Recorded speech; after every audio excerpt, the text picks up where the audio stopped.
Je vais revenir rapidement sur les bases parce qu'elles me semblent importantes pour pouvoir enchaîner sur celui-là. On va se lancer. Alors, dans le premier atelier, ce qu'on avait vu, c'était la séparation de nos différents corps.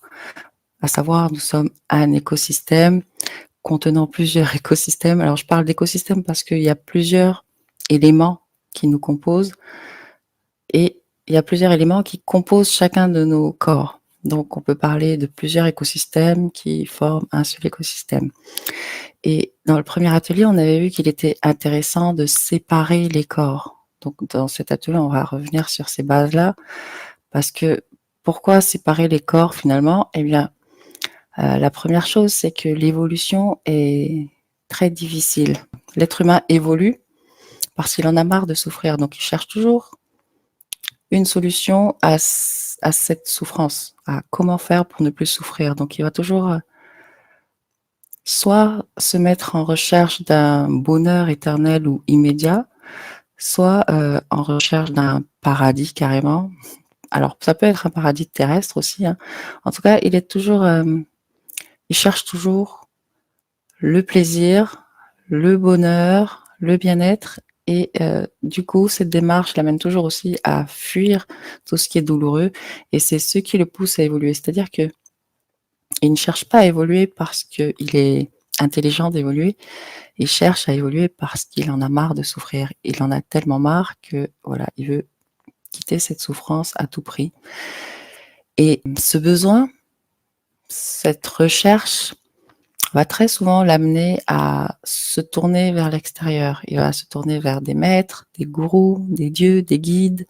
Bref, il va toujours chercher à l'extérieur de lui ce qu'il a déjà à l'intérieur en potentiel, mais pas que. Donc ça, c'est une des raisons qui fait que il est intéressant de pouvoir mieux se connaître pour nous et nous gérer. C'est la première des raisons que je vois à ça. La deuxième des raisons, c'est que l'évolution, elle n'est pas que spirituelle. On nous a toujours appris, toutes les traditions, toutes les religions sans distinction nous ont appris que il fallait faire évoluer sa psychologie, ce que j'appelle la psychologie, c'est-à-dire son âme. Il faut faire évoluer l'âme. L'âme, ce que je mets derrière l'âme, moi, ce sont des mémoires, des expériences, l'enregistrement de tout ce qui est vécu, de tout ce qui est ressenti, tout ce qui est expérimenté, ça, c'est l'âme. Et toutes les traditions nous ont dit qu'il fallait faire évoluer l'âme. Donc, on est toujours en recherche de spiritualité, de compréhension ou d'élévation spirituelle, et la majorité des êtres humains est capable de complètement renier le corps physique, abandonner le corps physique, le délaisser, ça c'est au mieux. Et au pire, ils vont le maltraiter, ils vont le flageller, ils vont le percer. Bref, ils vont complètement oublier le corps physique. Pourtant, le corps physique, c'est la matière qui nous permet d'évoluer sur le plan planétaire, hein. Dans le plan de la matière, sans corps physique, on ne peut pas évoluer. Et si on oblige tout le temps notre corps physique à suivre les lois de notre psychologie, on n'est pas écologique finalement. On crée un vrai dérèglement dans notre écosystème physique, ne serait-ce que celui-là. Ensuite, l'écosystème physique, il est très, très intimement lié à l'écosystème vital. Vous savez que l'être humain, il ne peut évoluer que lorsqu'il est vivant, hein. Le mort, lui, il n'évolue pas. Tout ce qui est de la mort, ça n'évolue plus. Il n'y a plus d'expérience là-dedans. L'être humain a besoin d'être en vie, et être en vie, ça sous-entend être en bonne santé. Oui, il y a des gens qui vivent et qui sont malades, mais ils ne sont pas vraiment en vie. Alors l'être humain a besoin d'avancer et d'avancer vivant, mais en même temps, petit à petit, il se crée un cadre d'évolution où il détruit tout le plan vital finalement. Il détruit toute l'énergie vitale de la planète Terre, donc il détruit finalement sa propre énergie vitale.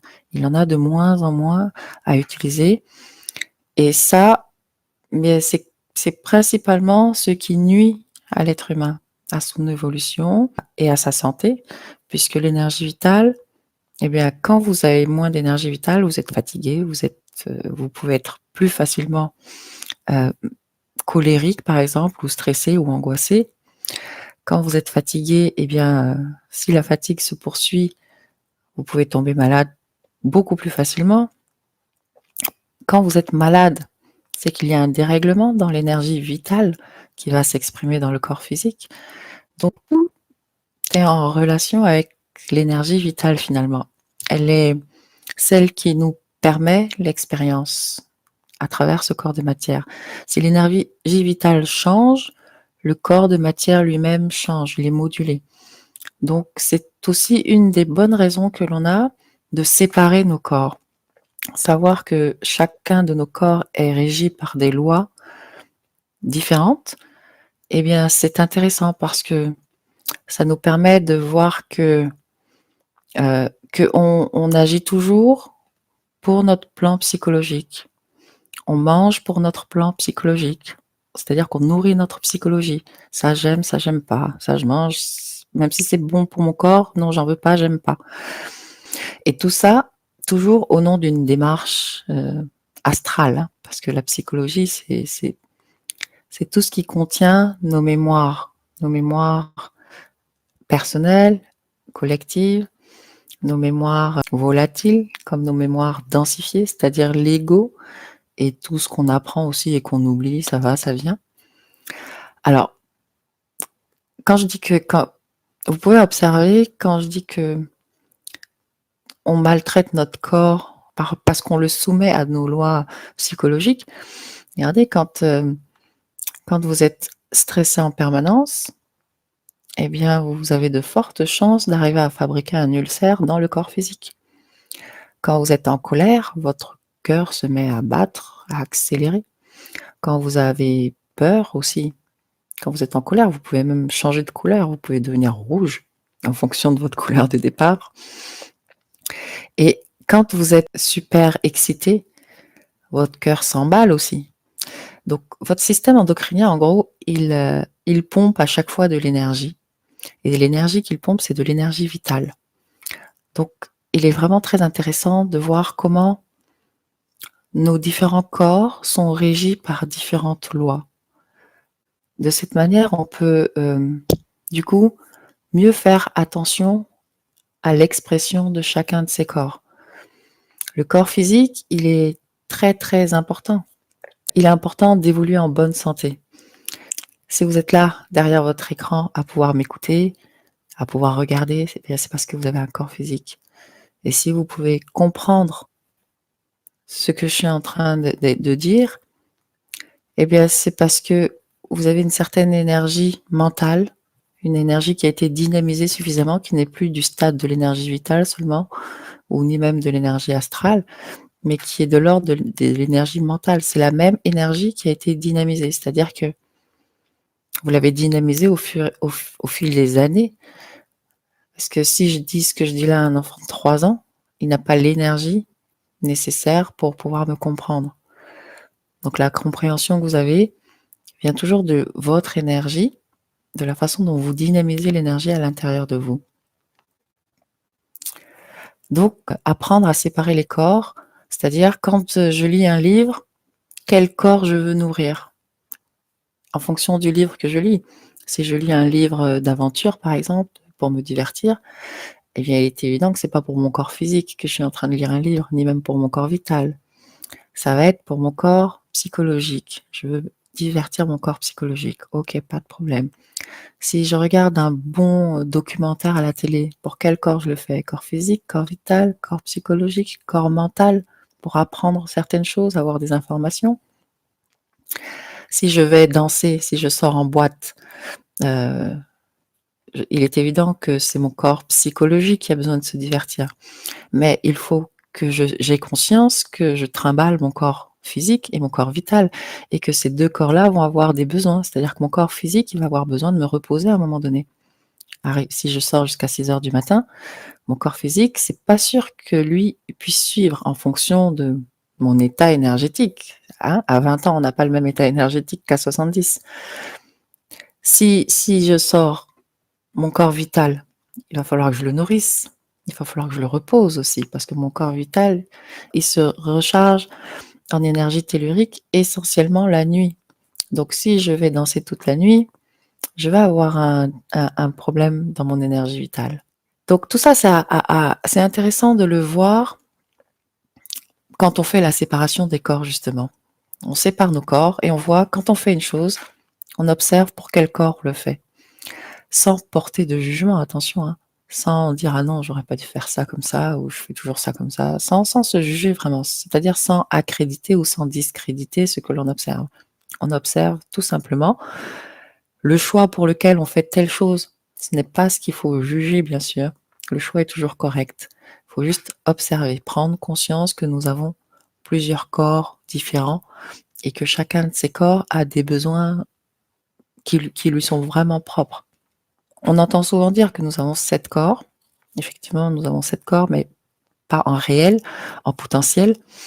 C'est-à-dire que nous avons pour le moment 4 corps planétaires constitués. C'est le corps physique, corps vital, corps astral, corps des émotions, donc, ou je vais pas dire l'âme, parce que l'âme est un concept qui englobe le corps mental. Donc je parle de corps astral pour le plan des émotions, de corps mental pour l'intellect naissant qui est complètement soumis aux émotions. Après cela, il y a encore d'autres corps. Donc, nous, ce qui nous intéresse ce soir, ce sont nos 4 corps planétaires avec lesquels nous nous déplaçons très souvent. Donc le corps physique, il est régi par des lois physiques, hein. S'il pleut, il sera mouillé, s'il fait froid, il aura froid, s'il fait chaud, il va se chauffer. Il a besoin, de nourriture, d'alimentation, il a besoin de se reposer, il a besoin pas forcément de dormir, hein, le corps physique, mais il a besoin de se reposer. Essentiellement parce qu'il accumule dans la journée beaucoup d'acide lactique. En fait, dès qu'on crée du mouvement dans le corps génère de l'acide lactique qui est une toxine pour le corps et il évacue cette toxine pendant le repos. Donc le corps physique a besoin de se reposer, il a besoin d'alimentation, vraiment. Il a besoin d'être protégé aussi finalement, hein, puisque quand il fait froid, il faut se couvrir, quand il fait chaud, il faut se dévêtir. Il a besoin d'être ajusté à la température extérieure. Au niveau de la biochimie, si on a trop de calcium, pas assez de fer, bref, on a des règles qui établissent ce plan physique. On peut facilement créer une dissonance, une disharmonie, en apportant trop de quelque chose ou pas assez de quelque chose. On peut facilement manipuler notre corps physique, le rendre malade et le tuer, en lui apportant certains produits et en rompant l'équilibre de l'écosystème. Ensuite, vous avez le corps vital. Le corps vital, c'est celui qu'on retrouve dans les fruits et légumes. Quand on met un fruit vert sur une table, le fruit continue de mûrir parce qu'il y a encore de l'énergie vitale dedans. Ça, c'est l'énergie vitale. L'énergie vitale, la science d'aujourd'hui l'accrédite, mais elle a été amenée par l'intuitif, par le Tao, par l'Occident, par l'Orient, pardon, parce que l'Orient, tout simplement, travaillait sur des corps vivants. Donc, ils ont pu découvrir cette énergie vitale, alors que l'Occident, elle, travaillait plutôt sur des cadavres. Donc, elle a forcément eu beaucoup plus de mal à trouver cette énergie. L'énergie vitale, elle est située juste sous les vaisseaux sanguins. Elle circule dans ce qu'on appelle les méridiens. Donc, l'acupuncture la connaît très bien.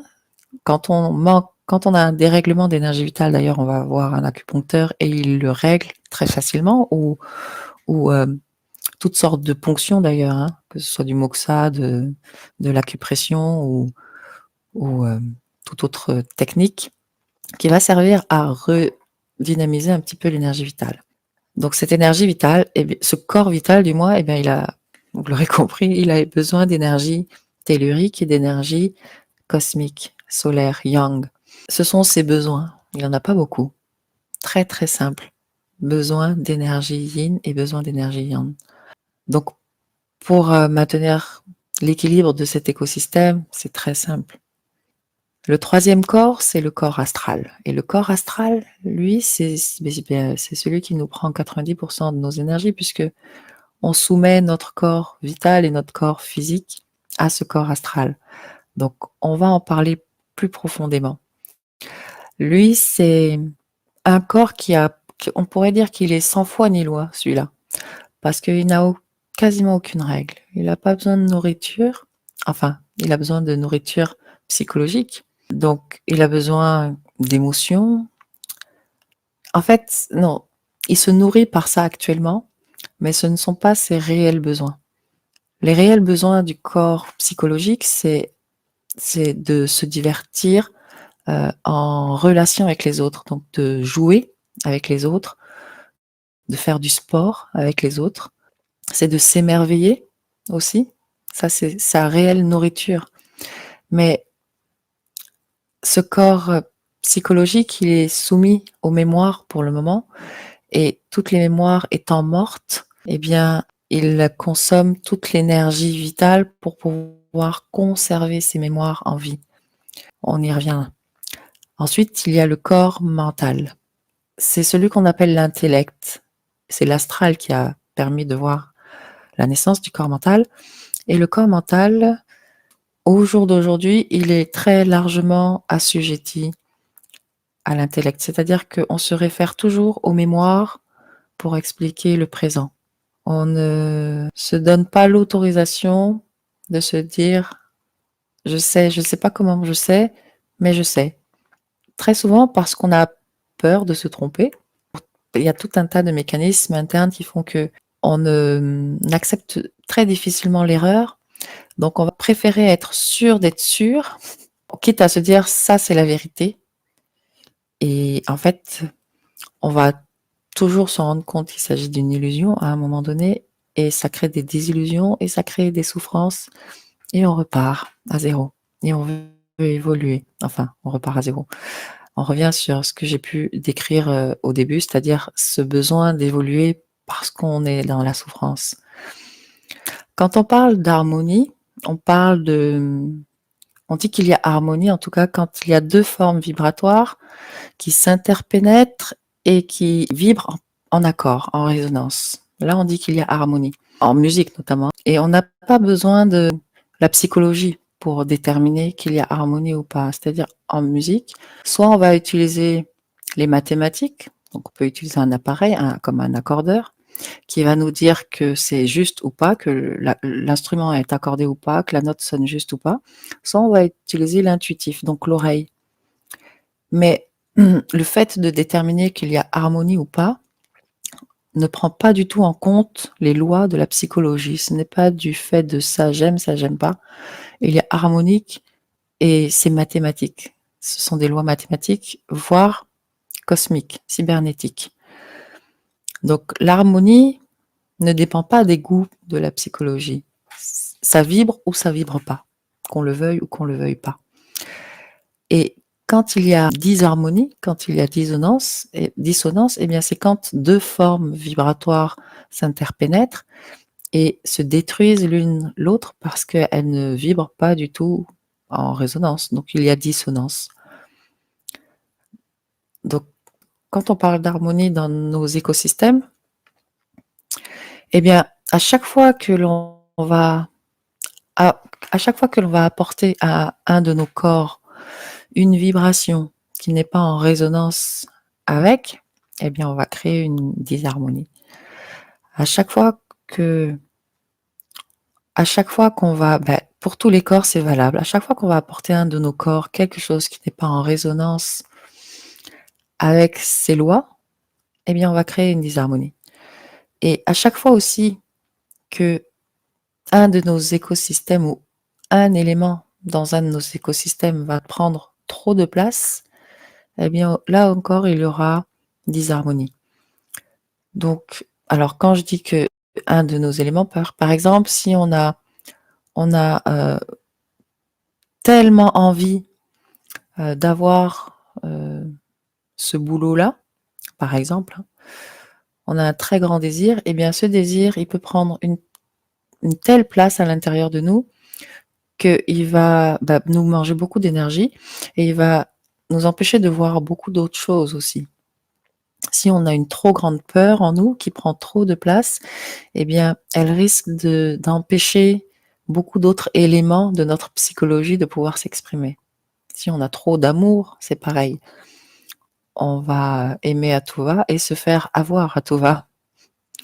Donc, quand on a un élément ou un de nos écosystèmes qui prend trop de place, on consomme beaucoup d'énergie. Et nous avons un de nos écosystèmes qui prend énormément de place et cet écosystème est le corps psychologique. Alors l'harmonie des corps, c'est un travail qui peut amener et qui devrait amener à long terme chacun des corps à être à 100% de son énergie, donc de son efficacité.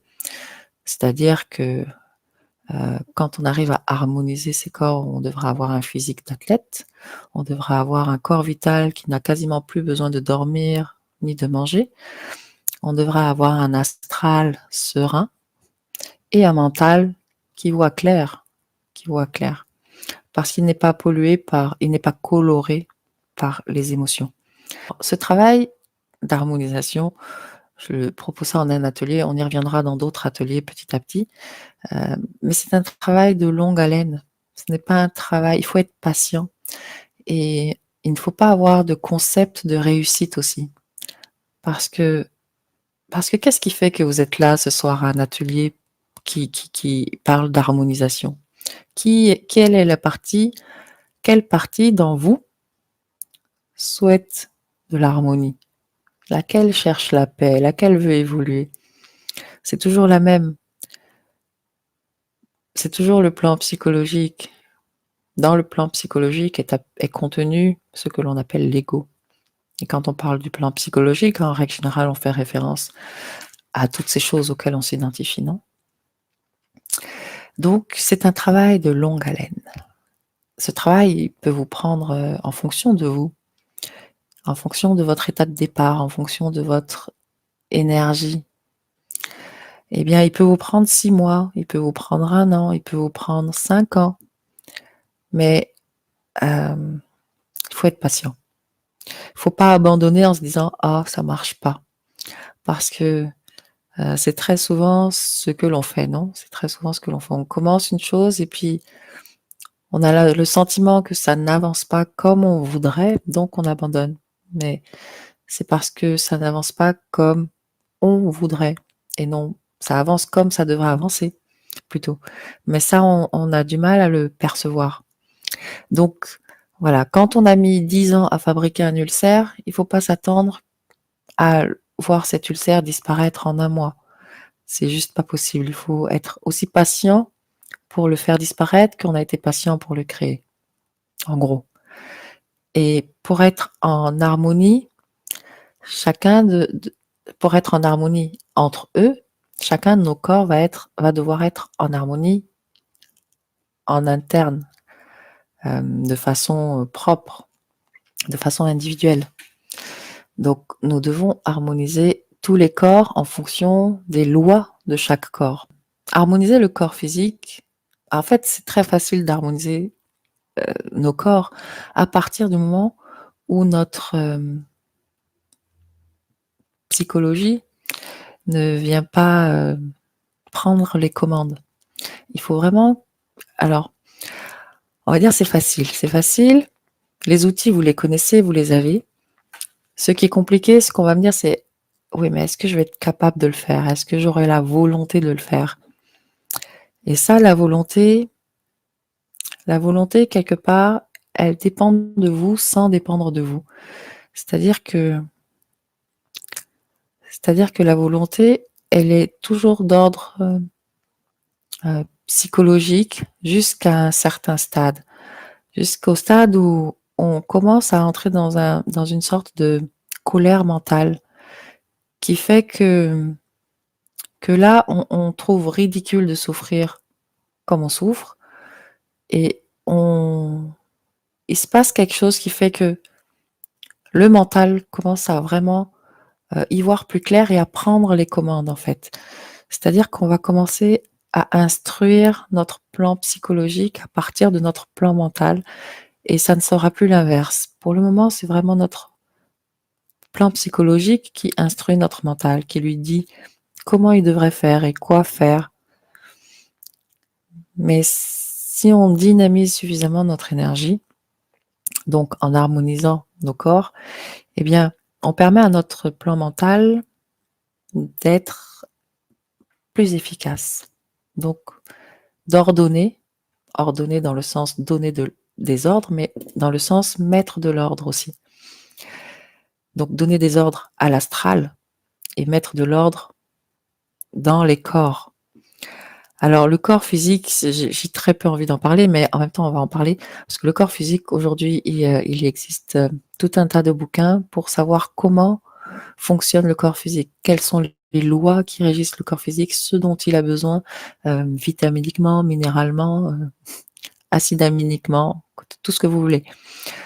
Au-delà de ça, votre corps physique, il a besoin d'oxygène, donc il a besoin que vous respiriez correctement. Il a besoin d'hydrogène, donc il a besoin que vous buviez de l'eau plate, que de l'eau plate. C'est dans l'eau plate qu'on trouve des molécules d'hydrogène et nulle part ailleurs. Les molécules d'hydrogène, elles sont essentielles pour vos cellules parce qu'elles permettent l'ouverture de vos cellules. Et quand vos cellules sont ouvertes, l'information, toute l'information que vous assimilez peut entrer dans la cellule. Ça, c'est grâce à l'hydrogène. Parce que grâce au pont d'hydrogène contenu dans l'hydrogène. Donc l'eau plate est essentielle pour votre corps physique. Votre corps physique, il a besoin, comme je vous le disais, de se reposer. Il a besoin d'évacuer l'acide lactique contenu dans ses muscles, de se désempoisonner en fait. Il a besoin aussi de repos, je viens de le dire. Il a besoin d'aliments. Ça, c'est juste évident. Et quoi que vous mangez, votre corps, il est de matière biochimique, donc il a besoin d'aliments biochimiques. Il n'a pas besoin que d'aliments. Vous ne trouverez pas tout ce qu'il lui faut dans les aliments crus, dans les fruits et légumes crus. Vous ne trouverez pas tout ce qu'il lui faut non plus. Alors, j'allais dire, pour ceux qui ont des régimes végétariens, c'est pas mauvais le régime végétarien. Tout dépend pourquoi on a un régime végétarien. Si on a un régime végétarien parce que le corps ne supporte absolument pas les protéines animales, eh bien, ok, le corps ne les supporte pas, le corps est prêt à se passer de cela. Si on a un régime végétarien, ou peu importe le régime, par philosophie, par mode ou par concept, eh bien là, on se trompe, on fait erreur. Le régime que l'on adopte va faire du bien à notre corps. En fonction du régime qu'on va avoir, on va modifier notre énergie, ça c'est une évidence. Par contre, si on a un régime végétarien, moi je connais des personnes qui ont un régime végétarien, voire végétalien, et qui engendrent tellement de stress dans leur corps psychologique dès qu'il y a un couteau qui traîne et qu'il y a quelqu'un d'autre dans la cuisine et qu'elle ne sait pas si ce couteau a touché de la viande ou pas, ou qui se frustre tout simplement parce qu'elle ne peut pas sortir avec des amis, parce que ces amis-là n'ont pas le même régime qu'elle. Enfin bref, dans sa psychologie, elle va générer tellement de conflits que tous ces conflits vont prendre beaucoup plus d'énergie que ce que peut lui apporter son régime végétarien. Donc finalement,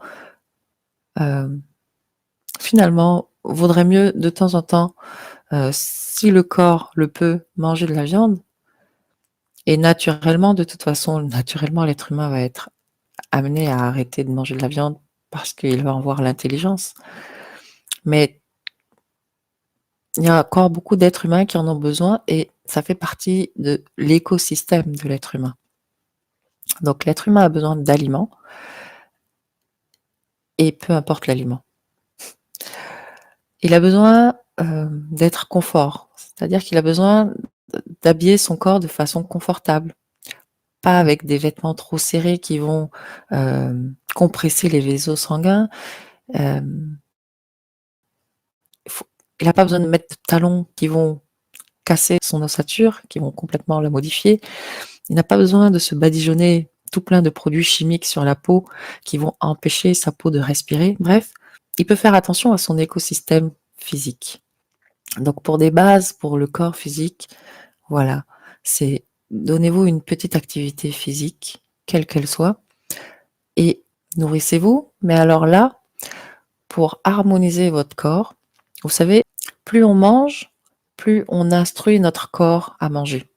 Et plus on mange, moins on va assimiler les nutriments de base contenus dans l'aliment. C'est-à-dire que actuellement, la majorité des gens, ils vont manger 4 fruits et ils vont absorber 25% de chacun des fruits. Parce qu'ils sont habitués à manger beaucoup. Le corps a été instruit qu'il fallait manger autant, donc il assimile moins. Et en plus, pour 4 fruits, il va être obligé de dépenser beaucoup d'énergie pour l'assimilation et pour la digestion. Moins on mange, plus le corps assimile mieux ce qu'il mange. Donc normalement, on devrait manger un fruit et assimiler 100% du fruit. On perdrait beaucoup moins d'énergie. Donc ça, c'est une façon que vous pouvez adopter, si vous le souhaitez, pour réharmoniser un peu votre corps physique, c'est-à-dire lui réapprendre à assimiler correctement quand il mange, à assimiler correctement l'énergie. Il va récupérer de l'énergie lors de la mastication, essentiellement. Parce que lors de la mastication, il va d'une part récupérer tous les nutriments contenus dans l'aliment, peu importe que ce soit un aliment vivant ou pas. Il va récupérer tous les nutriments, tous les sels minéraux, toutes les vitamines qui vont passer directement dans le sang. C'est pour ça qu'on dit qu'il faut manger lentement et bien mastiquer.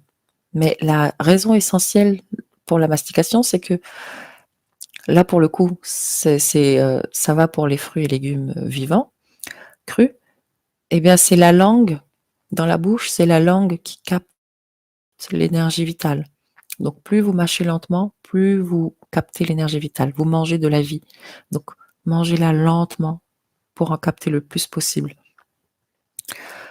Donc ça, c'est pour l'alimentation. Ce que vous pouvez faire aussi pour harmoniser du coup votre corps physique par l'alimentation, eh bien, ça va être au-delà de réduire la quantité. Alors, réduire la quantité, évidemment, il faut avoir un bon régime quand même, parce que si vous mangez déjà que des oranges, ne réduisez pas votre quantité d'oranges.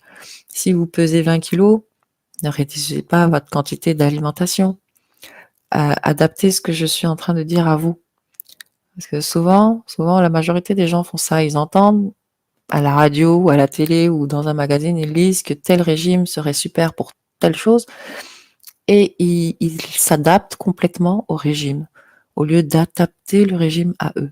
Mais en règle générale, ils font ça avec toutes les techniques apportées. C'est-à-dire que on va plus facilement s'adapter à une technique et on ne devrait jamais faire ça. La technique doit toujours s'adapter à nous. Si ce n'est pas le cas, on jette la technique à la poubelle. Donc, je reviens sur l'alimentation. Réduire la quantité de nourriture, c'est OK. Par exemple, si on mange 3 gros repas dans la journée, eh bien, on diminue un petit peu les quantités de nos repas. Si on est capable de faire un jeûne dans la semaine, un jeûne par jour dans la semaine, c'est bon aussi.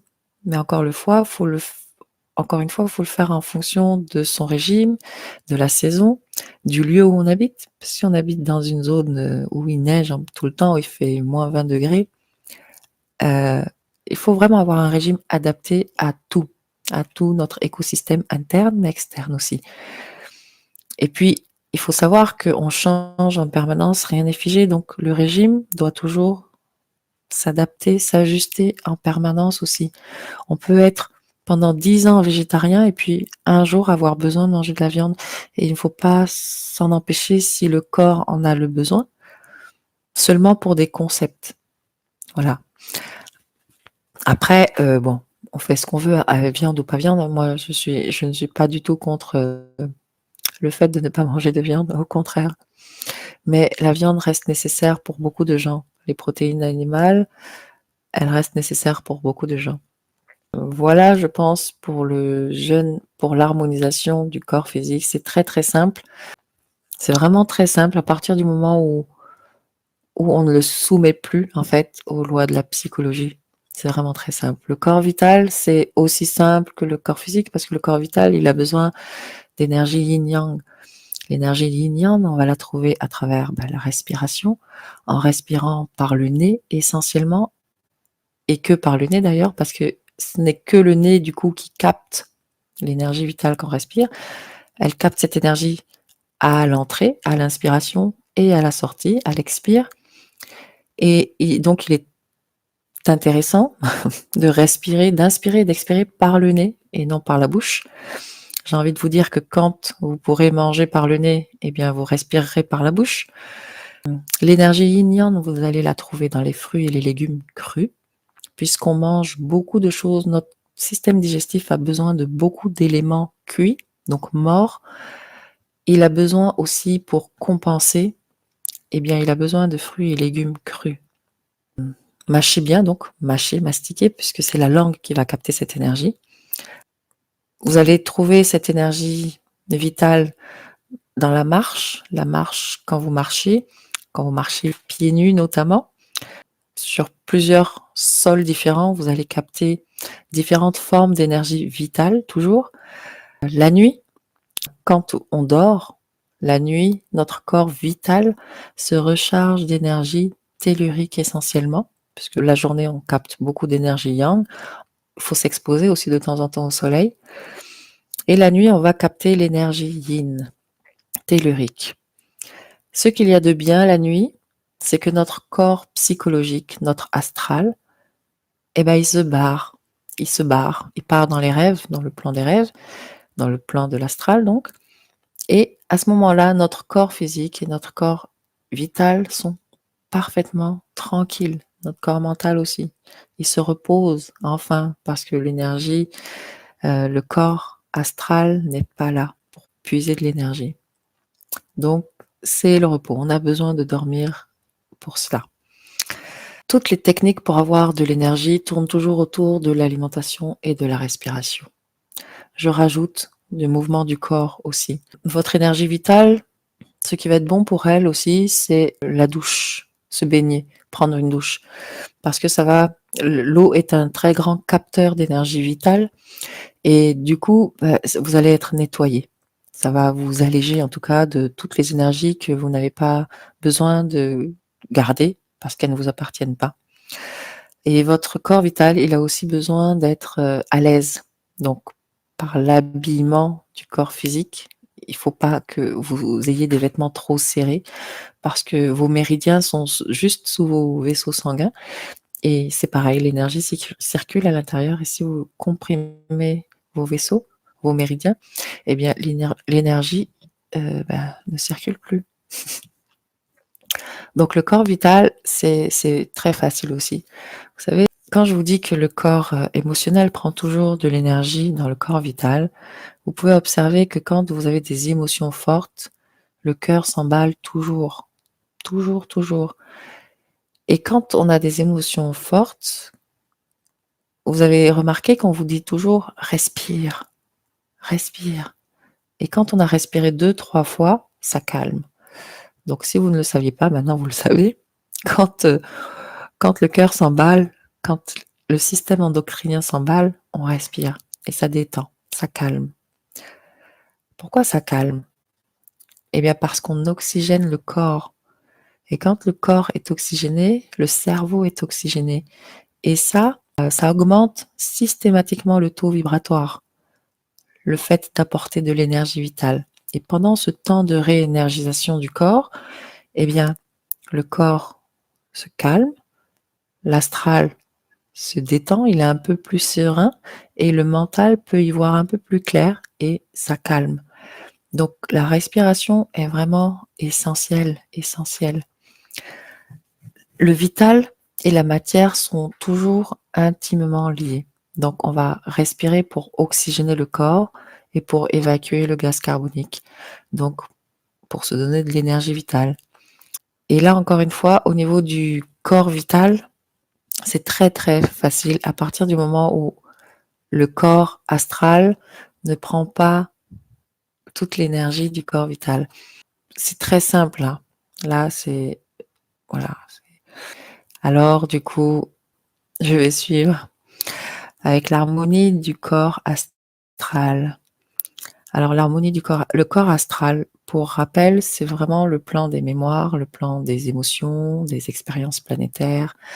C'est celui qui va vraiment garder toutes les traces de ce qui aura été vécu, pensé, acté, ressenti, exprimé, tout, tout, tout, tout. Et de plus, il fait tout, ce plan-là va tout faire pour sauvegarder la mémoire, la faire revivre à travers le vivant, puisqu'il n'y a que le vivant qui puisse exprimer. Le corps astral, c'est celui qui a toujours peur de revivre une situation déplaisante, souffrante, et qui recherche toujours à recréer les contextes de plaisir et de bien-être. Donc ça, c'est le corps astral. Et ce corps astral, du coup, mais il s'exprime toujours en relation avec les autres. C'est toujours dans son expression qu'il va puiser l'énergie.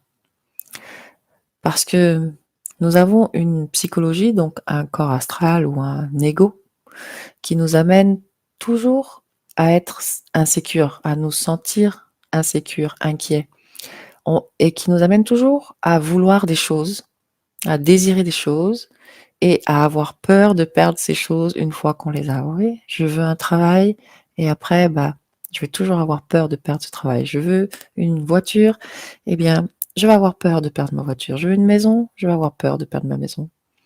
Bref, on est toujours angoissé, du coup, de ce fait.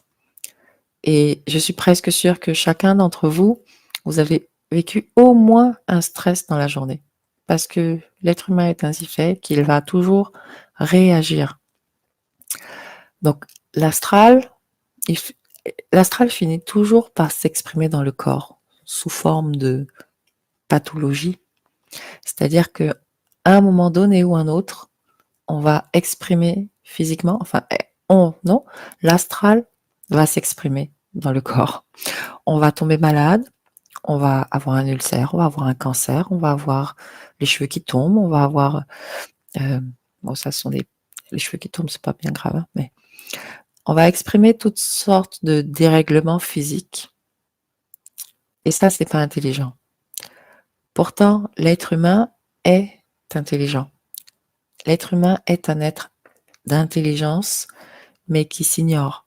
Il n'ose même pas croire ses capacités. Il ne peut pas croire en lui et donc comme il ne sait pas qu'il est intelligent, il ne sait pas qu'il peut se prendre en main, du coup, il laisse toujours le soin aux autres de se prendre en main et ça, c'est un problème. Pour parler d'harmonie du corps astral, on pourrait parler de jeûne psychologique, puisque le jeûne physique, c'est de stopper l'affluence de nourriture pour le corps physique, mais le corps physique peut le supporter parce qu'il a un peu de matière, ce qu'on appelle la matière grasse, et il va pouvoir supporter quelque temps la privation. Le corps psychologique, eh bien, il s'agit de faire la même chose pour lui en réalité. Il s'agit de faire un jeûne, donc de le priver. Il y a plusieurs paliers dans le jeûne psychologique et le réel jeûne psychologique, eh bien, ça serait de se couper de toutes les mémoires individuelles, planétaires, collectives, mais de se couper de toutes les mémoires sans pour autant perdre la conscience de ce que l'on est. Il s'agit vraiment de couper, quick, de couper la nourriture aux mémoires, de ne plus les alimenter, de ne plus alimenter les peurs, les émotions. On parle souvent des peurs, mais toutes les émotions sont néfastes pour l'être humain. L'être humain qui aime à Tova, bon déjà il aime d'un amour planétaire qui le rend esclave. Et ça se voit. L'être humain qui aime à Tova est esclave de son amour, de l'amour qu'il porte aux autres. Que ce soit à l'être humain ou à l'animal ou à la plante, il va être esclave de cet amour qu'il porte.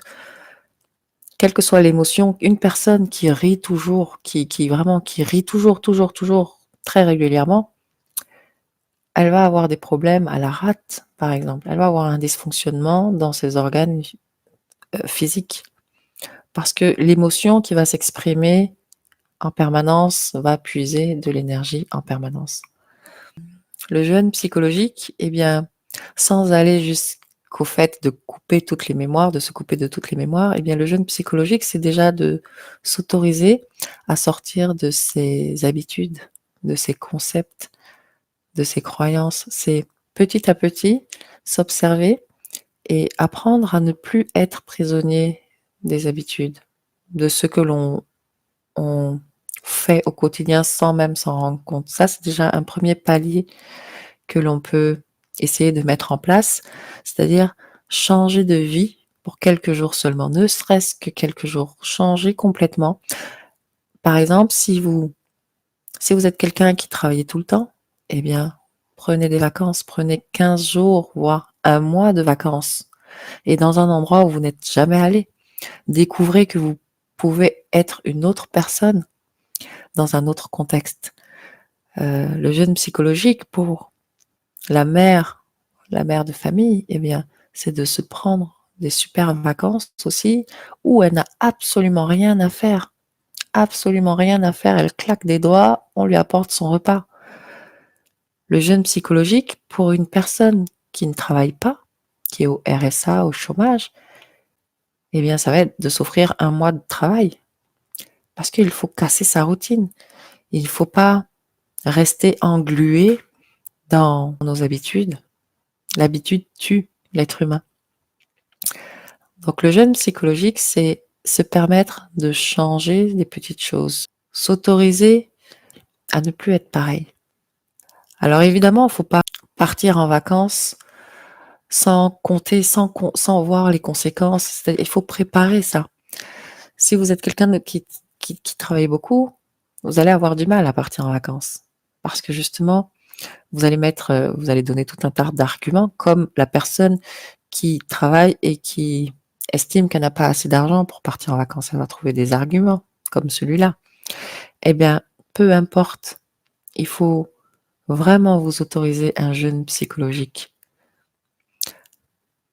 Si vous n'avez pas d'argent, eh bien, mettez de côté, économisez 5 € par semaine et dans un an, vous partez en vacances quelque part dans un lieu inconnu. Vous offrez un changement.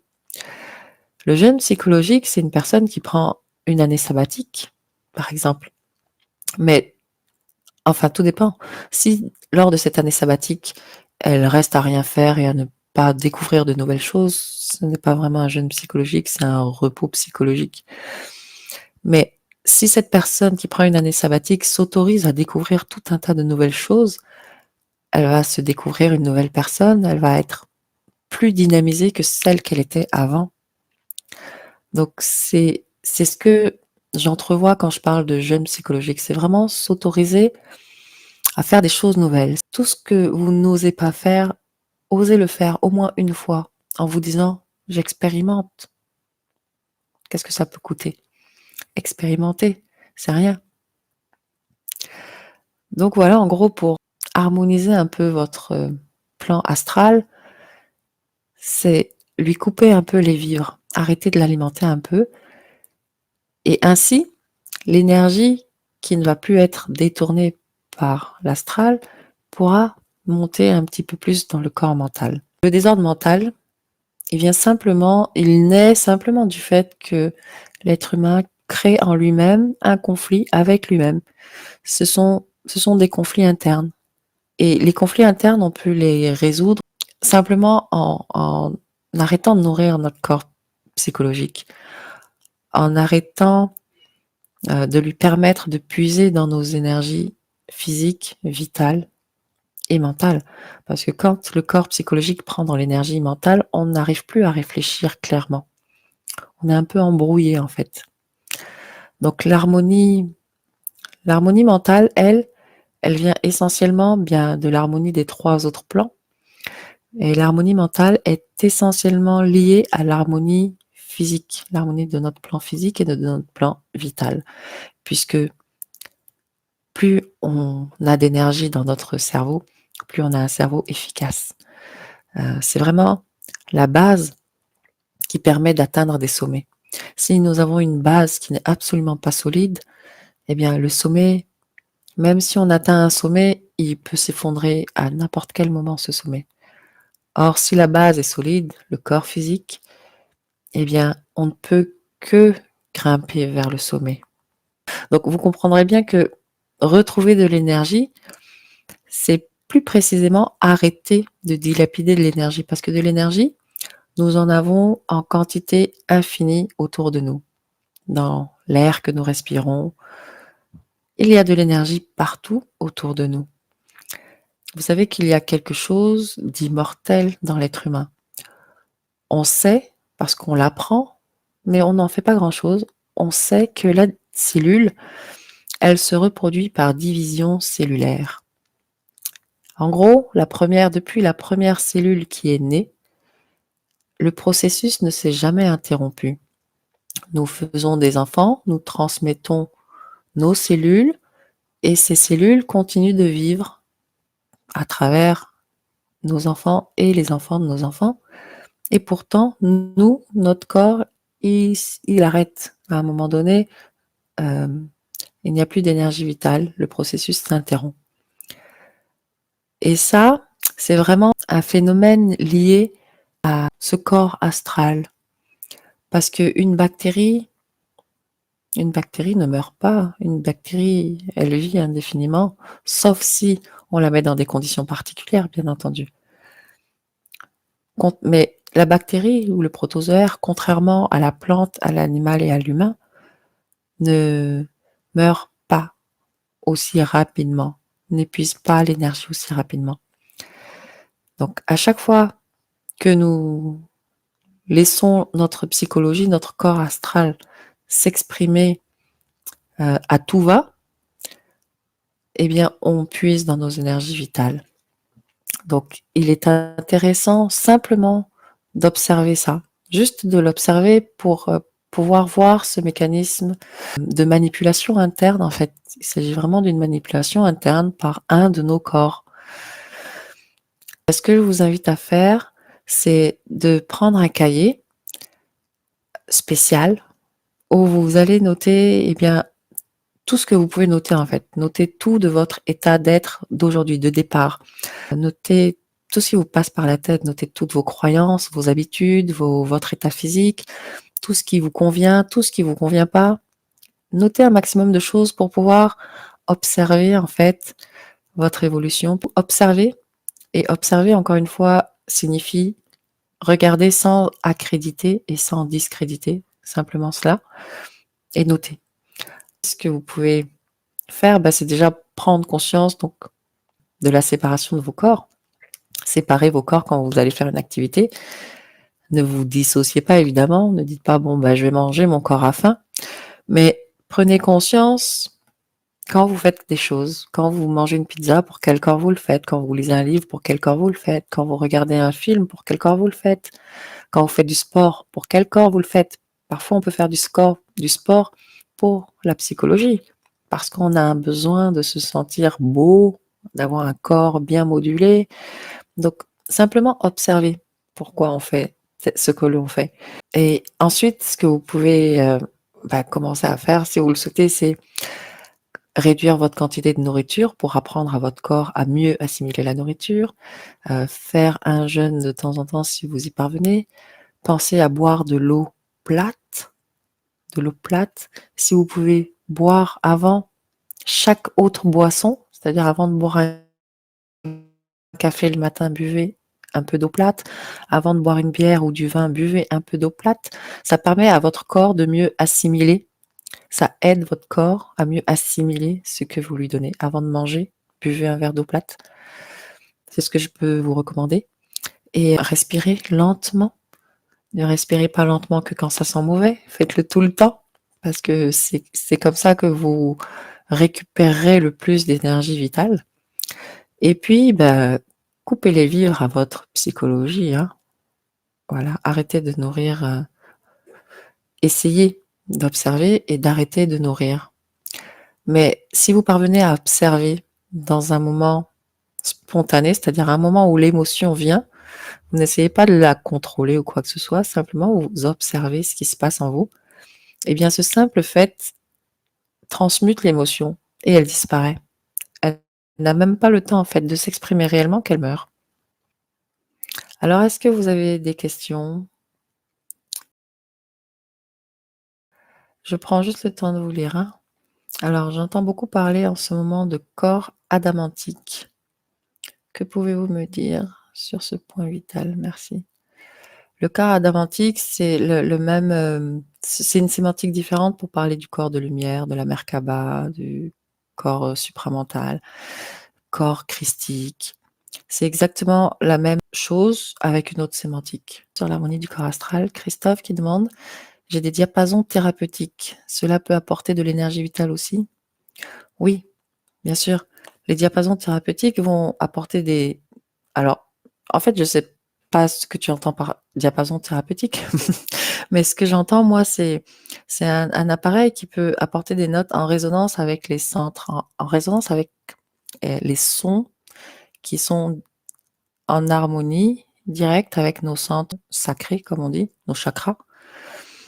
Donc ça va c'est pas que ça va apporter de l'énergie vitale, en fait, mais ça va permettre de rééquilibrer l'énergie vitale qui est déjà présente. Après, il y a tout un tas de techniques pour apporter de l'énergie. On peut se réénergiser si notre centre, par exemple, est déjà dans un bon état, on va pouvoir le dynamiser un petit peu plus, mais il faut savoir que l'énergie va toujours monter de toute façon. Donc une fois qu'un centre est dynamisé à 100, l'énergie ne va pas rester plus, elle va, monter. Après, il y a tas de techniques pour soit apporter de l'énergie, un peu d'énergie, comme les plantes, l'argile, enfin, il y a des choses qu'on peut se mettre sur le corps, on peut avoir des pierres, il y a toutes sortes d'outils extérieurs qui peuvent aider à dynamiser l'énergie ou à l'équilibrer, en tout cas. La sexualité, c'est quel corps? La sexualité correspond au corps vital. Nadia, j'ai fait cet exercice pendant quelques jours et j'étais surprise de voir que ce qui motivait la majorité de mes actions était le corps psychologique, désir, habitude, etc. Oui. Le simple fait d'observer, vraiment, Nadia, tu vas voir, si tu notes dans ton cahier toutes ces choses, le simple fait d'observer neutralise, neutralise. Alors, tout ce qui est physique est-il pris dans un continuum harmonique, disharmonique? Je pense aux animaux, aux plantes, voire aux objets et aux minéraux. Alors, oui, oui, ils sont tous pris dans un continuum harmonie-disharmonie.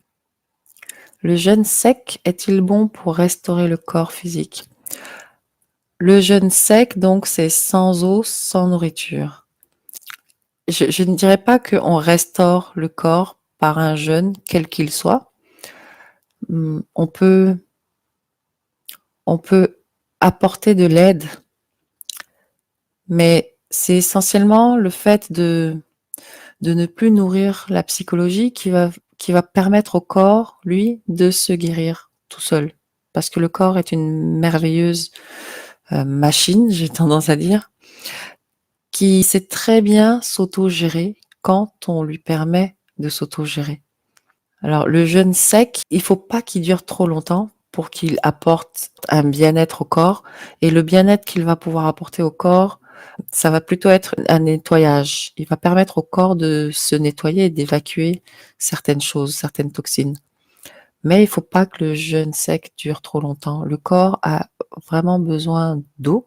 Alors, il y a certaines personnes qui vont être capables de faire des jeûnes secs ou de se nourrir que de prana, hein.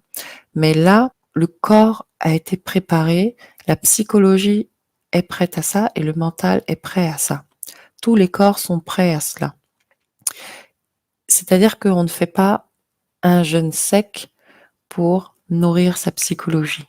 Encore une fois, pour nourrir un concept ou quelque chose comme ça, parce que dans ces cas-là, ça ne fonctionne pas.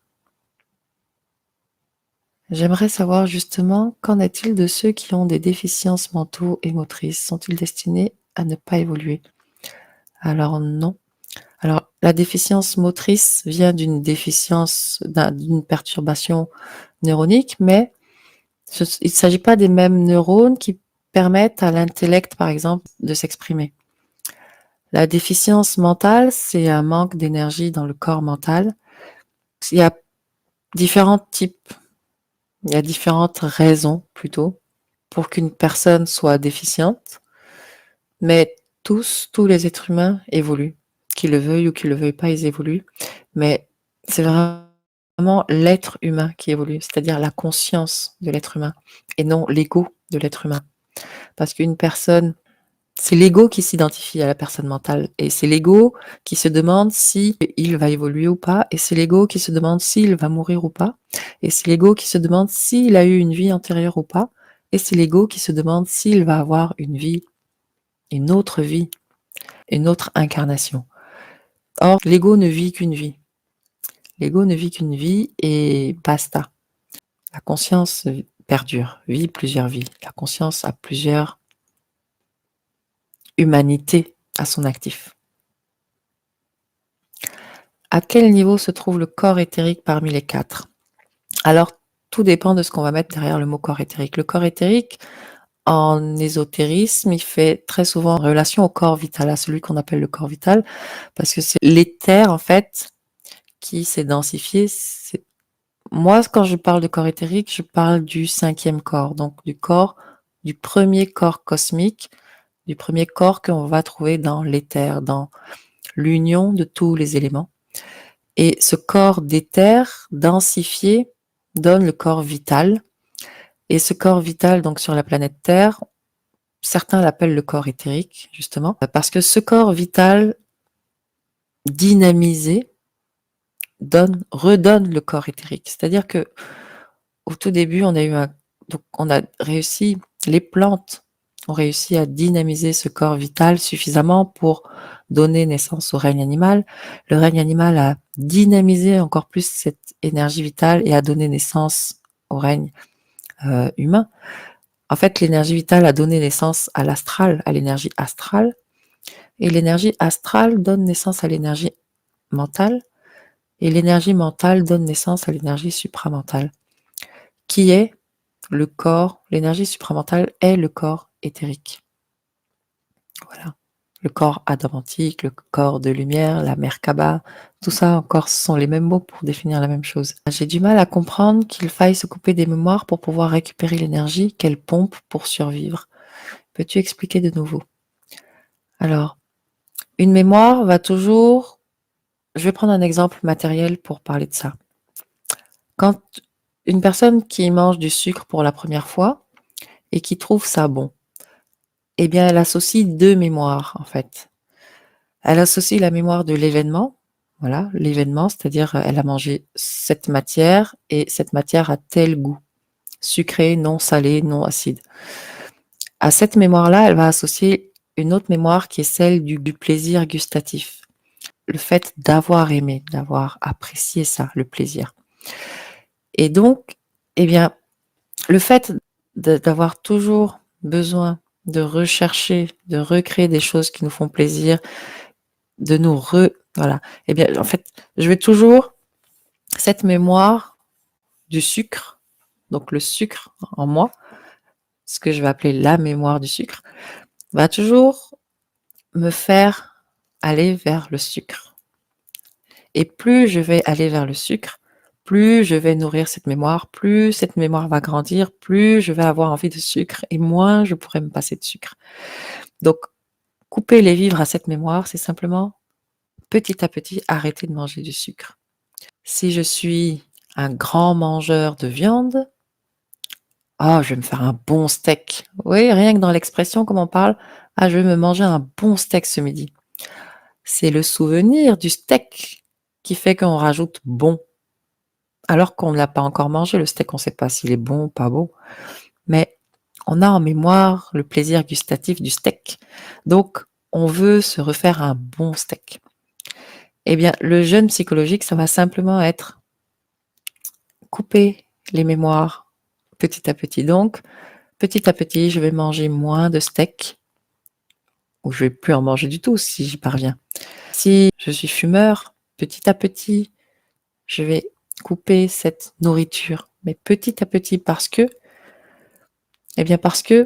tant que je mange de la viande fait partie de mon écosystème. Je suis habituée à ça. Tant que je fume, la fumée fait partie de mon écosystème. Je suis habituée à ça. Et Si je n'ai pas de raison intelligente d'arrêter de faire une chose, ça va être très difficile d'arrêter de le faire. Ça va être comme un conflit interne. Donc y aller doucement pour faire un jeûne, c'est bien, pour ne pas faire paniquer l'ego. Pourquoi ça nous permet de récupérer de l'énergie? Eh bien parce que pour conserver une mémoire, on a besoin d'énergie. Si on n'a plus la mémoire, on n'a plus besoin de nourrir cette mémoire, l'énergie qu'on donnait à cette mémoire, on la met ailleurs, on la met dans la vie, dans le plan vital. Alors, comment savoir que l'on monte en vibration sans les sensations? Bien, dans l'état d'être, alors, il faut savoir que les vibrations, c'est pas la même chose que de monter en vibration et que de, par exemple, cellulariser, conscientiser. C'est-à-dire dynamiser l'énergie vitale. Dynamiser l'énergie vitale, c'est faire en sorte qu'une information, quand on l'a, elle ne soit pas seulement une information contenue dans notre cerveau. Il n'y a pas que nos neurones qui soient informés. Toutes nos cellules doivent être informées. Et là, on peut dire qu'on cellularise quelque chose et cette cellularisation fait grimper notre fréquence. Mais notre taux vibratoire lui-même, il varie dans la même journée, il peut varier énormément. Il faut toujours penser à respirer, à oxygéner le corps, parce que c'est ça qui va maintenir un taux vibratoire d'un certain niveau tout de même. Mais c'est vraiment dans votre état d'être que vous pouvez savoir si votre taux vibratoire est correct ou pas.